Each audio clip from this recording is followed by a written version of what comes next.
আল্লাহ রাব্বুল আলামিন বলেন,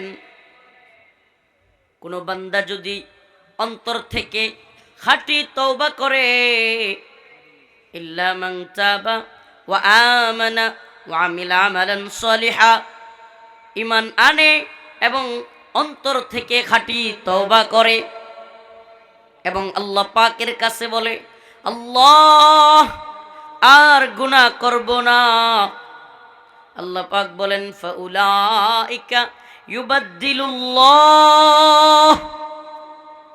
আমি আল্লাহ তার পিছনের সমস্ত গুনাহগুলিকে মাফ করে দিব।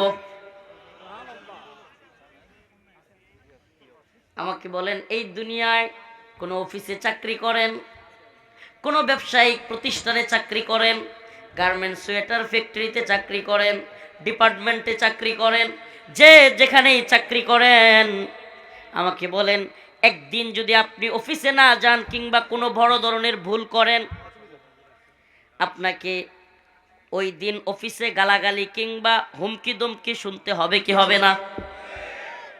দ্বিতীয় দিন যদি আবারও ভুল করেন, আপনাকে বলবে তোমার চাকরির দরকার নাই, আরেক দিন এমন হলে চাকরি থেকে বের করে দিব, বলে কি বলে না? তৃতীয় দিন আবার যদি বড় ধরনের ভুল করেন, ওই অফিস থেকে আপনাকে ঘাড় ধাক্কা দিয়ে বের করে দেওয়া হবে। যদি বলেন আমারে মাফ করে দেন, আর হবে না, মাফ করবে? একদিন, দুই দিন, তিন দিন পরে আপনাকে ঘাড় ধাক্কা দিয়ে বের করে দিবে, লাঞ্ছিত করবে, অপমানিত করবে।